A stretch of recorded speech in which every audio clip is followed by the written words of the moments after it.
Hi up guys, in this video I will show you how to screenshot in incognito mode. Firstly, what you need to do, simply you need to get up right here and go to the section which is going up through that option, which on the Google section right here you need to type for Chrome and /, then just go for that site. But before these two slash, you need to get this site. Then right here you need to tap for flags, go for it, and here on the search facts you're gonna type just simply, you're gonna be able to type for, yeah, it needs to put you out with that section which is incognito screenshot. Then go for that selection or simply click on default option.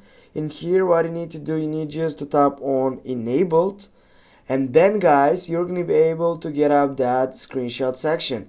Thanks for watching. Don't forget to hit that like and share the video. See you soon.